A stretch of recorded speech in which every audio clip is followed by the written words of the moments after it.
Uh, and it's perhaps an overused metaphor, but it really is like your children. You know, at some point, your sons and daughters will go to college, and you need to let go. This doesn't mean you disown them, but you need to let go. You need to let the person in charge of Apple stores really do Apple stores, and the people who are in charge of, various functional groups of your company, you need to let go. Well, for one thing, it's a very practical reason, is if you are succeeding, you cannot possibly handle everything. Another practical reason is that if you truly hired A-plus players do not want to be constantly micromanaged. And so, almost by definition, if you can micromanage somebody, you probably don't have an A-plus player. That would be a very good test, actually. So, this is one of those cases where it's easier to be the keynote speaker than to be the entrepreneur. Because, as a parent, it is difficult to let go. I have a son who's 18 years old, so he's the senior year, and he's applying to colleges now. And I know it's going to be a very, very difficult moment for my wife and I to let him go. Although we still have to pay tuition for 4 years, but it's going to be a very challenging moment. So you just have to understand that is something that's going to come down the road, and it's going to happen, just like parenting. What else?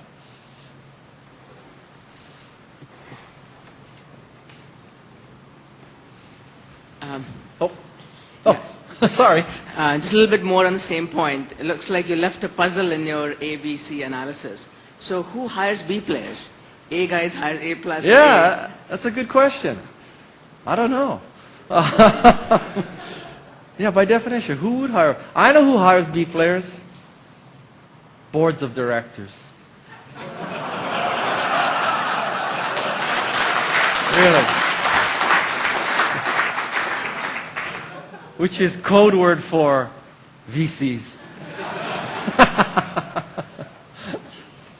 What else? Yes. Go ahead.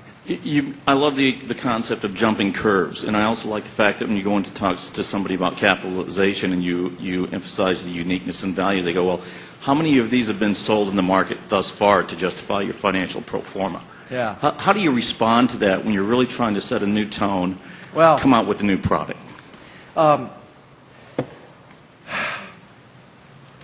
When you encounter that kind of response, I would say one of two conditions exist. One is it's a clueless venture capitalist, or that person is essentially telling you no.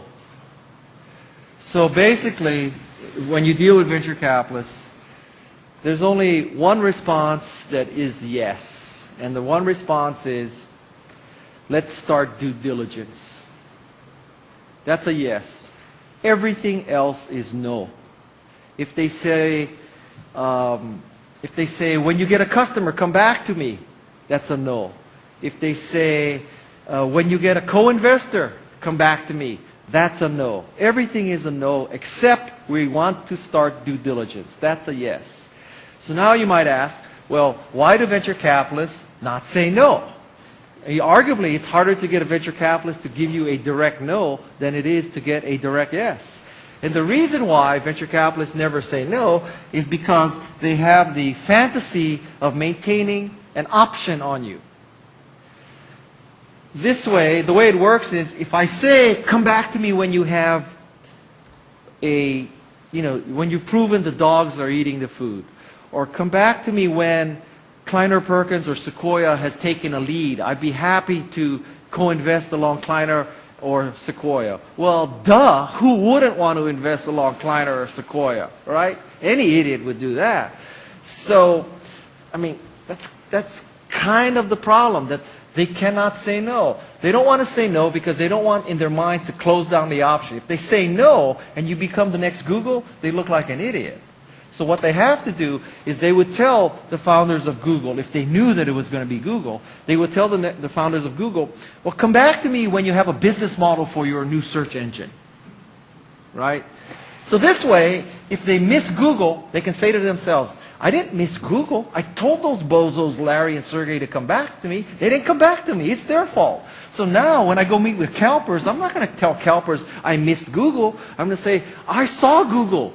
I knew Google was going to be successful. They didn't come back to me. It's their fault, not my fault. I still need $20 million from CalPERS. That's what happens. That's what happens. So if you want to hear a yes, so can I give you some tips about pitching? Okay. So tip number one about pitching is, I'll give you a metaphor. Think of pitching like online dating. Okay? There's two kinds of online dating theories. One is eHarmony. You fill out questionnaires. Do you like long walks on the beach? Do you like white wine or red wine? Do you like opera, classic, or rock?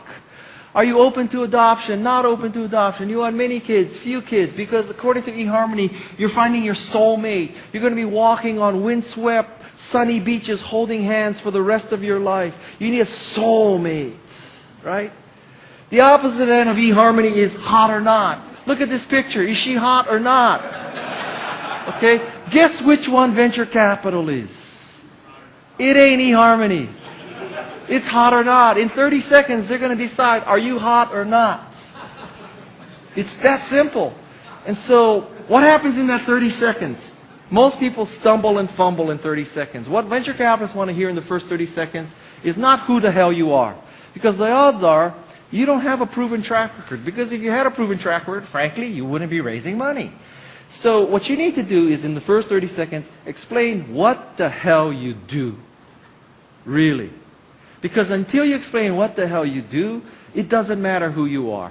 I have sat in pitches where the first 30 minutes are talking about, you know, my relatives came over on the Mayflower. They settled in Connecticut. They had the first butcher shop in Connecticut. They did extremely well. So my great-grandfather, you know, he went to Connecticut College, and my grandfather went to Yale, and I went to Dartmouth. I went to Dartmouth, and I majored in Oriental art history, but I always wanted to be in technology, so I started taking .NET classes on the side, and I studied all Microsoft, and I'm really proficient in PowerPoint and Excel, and I've always admired what your firm does, and I'm sitting there thinking, what the hell do you do?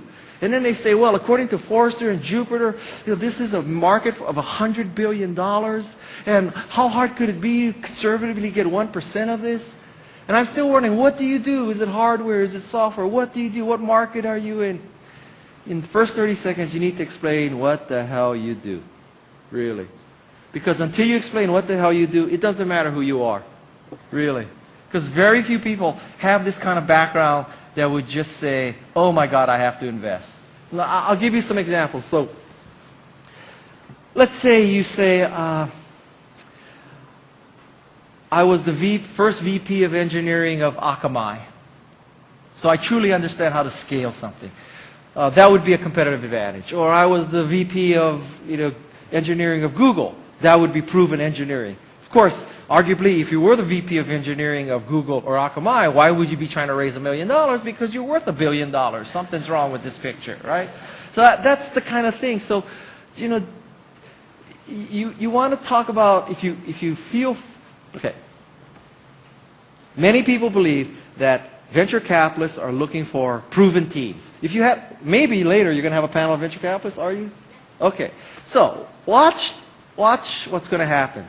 If the moderator's smart, the moderator is going to say, what do you look for in a team you'd like to invest? And you know what every venture capitalist is going to say? Proven team. Proven team. We invest in people. We invest in people. We want proven people. So all you're going to write that down. They invest in proven people. So you think, oh, I go to the pitch, I have to prove. So that's why you start your pitch with, yeah, we took a lot of .NET classes. I have rock star programmers. I have never met a CEO who did not hire rock star programmers. How come there's so much shitty software out there? I don't know. Everybody hires rock star programmers, okay? So, you know what? The reason why venture capitalists publicly say we're looking for a proven team is because they're afraid that in the audience is someone who represents CalSTRS or CalPERS or one of the big LPs, right? And so you don't want the CalPERS person to hear the truth. The truth is you're looking for unproven teams with unproven products in unproven markets, because I just described Apple and Google and Yahoo and Cisco. That's what they were. Unproven teams, unproven markets, unproven technology. Besides that, perfect. Absolutely perfect. So as a venture capitalist, you can't sit on the stage and say, well, we're looking for unproven teams, unproven people, unproven markets, because you're afraid that someone in CalPERS is going to write down, that fund is looking for unproven people. We can't put our money in there. So you say, we're looking for proven people. So now you write down they're looking for proven people, so now you believe you have to prove you're a proven person to get an investment. You're meeting with the wrong VC. You know, if you could talk to someone like Michael Moritz of Sequoia and ask Michael Moritz, what do you look in? And arguably, Michael Moritz is probably the most successful VC in the last 20 years, right? Michael Moritz will tell you, we're looking for 2 guys or 2 gals in a garage or a dorm, engineering students who are trying to build the product that they themselves want to use. Because that describes Google and Apple and Yahoo and YouTube. That's what they want.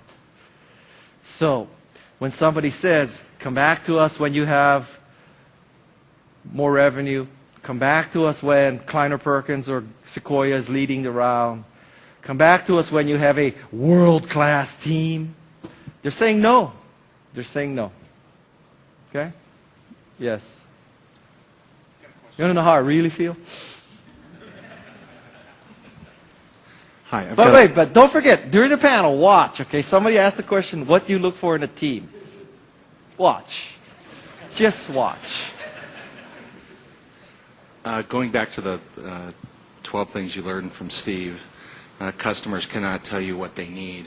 What was the process of customer development like at Apple that, not surveying people, asking them what they need, but was there a process observing, what they were going to use? And The process was Steve Jobs said, do this. That was the process. A focus group at Apple is defined as Steve's left hemisphere was connected to his right hemisphere. That was the 2 members of the focus group. His left brain and his right brain were connected by cortical structure. That's it. It was. Now, having said that, I don't necessarily recommend that, you all think you're mini Steve Jobs and you can anticipate the future. But I will tell you that it's very unlikely that you could put together people in a focus group and ask them what they want and you come up with anything useful, because I will tell you, I'll save you the money. They'll tell you better, faster, cheaper, status quo. Like, whatever you do, if you do better, faster, cheaper, status quo, the focus group will love you. It's that simple. What else? I have to think one last question because I have to go to something that I cannot miss, actually. Yes. Well, there's a lot of pressure on me now. Well, where are you? Over here. Oh, okay. So I have a question about point 3, about the biggest challenges be getting the best work. And I know, I've talked to a bunch of people where I live in New York about how, we're frustrated that all these people are just building iPhone apps instead of trying to tackle world-changing problems. And I'm wondering, how are you concerned at all that there seems to be, because it's easier to start a company now, that there are people who are more comfortable solving smaller problems, or what do you think could be done to address that? I think that as you look back, I don't think that at the time you're starting a company, there's sort of a bifurcation. And some entrepreneurs say, I'm solving big problems. And some entrepreneurs say, I'm solving shitty little problems. So you're saying, well, too many people are solving shitty little problems. It's not going to change the world. The way I think it works is most entrepreneurs start off trying to solve shitty little problems. And lo and behold, they create these enormous successes. So, I don't think that Bill Gates or Steve Jobs or even Steve Case, when they first started their company, they saw this big macro picture. I don't think Bill Gates saw that someday I'll have an operating system business, I'll have an applications business, someday I'll have an Xbox game business, someday I'll have a Bing search business, someday I'll have a MSN business. I think that Bill Gates said, man, I could build an operating system. Well, build is a loose term. Build an operating system for this cool thing called the PC. And Woz said, wow, we could like scam parts of HP, and we could build this board, and this board can like put up a character on this TV. How cool is that? And so you start off with these very humble beginnings, and 25 years later, you have this huge success. That's very different than saying, I don't think Woz and Steve, when they first started out, said, we see the future of personal computing. And this future includes iPhones, iPads, iPods, Macintoshes. So we're starting now, but 25 years from now, that's the future. I think the most relevant question that engineers start a company with is not, what's the future, as much as, wouldn't it be cool if? Wouldn't it be cool if we could search better? Wouldn't it be cool if instead of having to drive to a computer, you could have one in your house? Wouldn't it be cool if my girlfriend could sell Pez dispensers on the internet? So I started eBay. Total bullshit story, but great story. So, wouldn't it be cool if people could upload copyrighted video and millions of people would watch it? And wouldn't it be cool if people could take video of themselves dropping Mentos into Diet Cokes? So we started YouTube. So I think the salient question is, wouldn't it be cool if? And then if you have a lot of people answering the question, wouldn't it be cool if, some of them will grow into mighty redwood forest trees. Many of them will die. Some people will create sort of Christmas tree height. But some people will create Apples and Ciscos and Yahoos. But at the time you're planting the seed, nobody knows. I mean, like venture capitalists like to be able to say, yeah, we knew that company would be successful. They had a proven team. Yeah, right. They had a proven business model. They were in a proven market. So we knew that company would be successful. That's why we invested in it. If you ever encounter that, then ask the VC, well, what about the other 19 investments that you made? How come they failed? And the VC will say, well, I told my partners not to do that. It wasn't me. Go ask the people who funded WebVan. WebVan is a very good example. WebVan, proven team, right?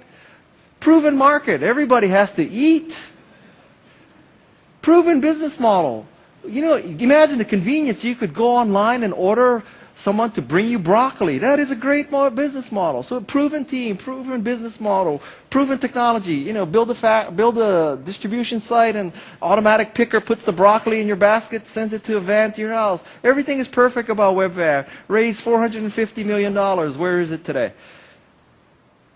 You should solve small problems. Solve problems, and hope that many people have that small problem. That would be my recommendation. Okay? Thank you very much. Enjoy your conference. Thank you. Thank you very much.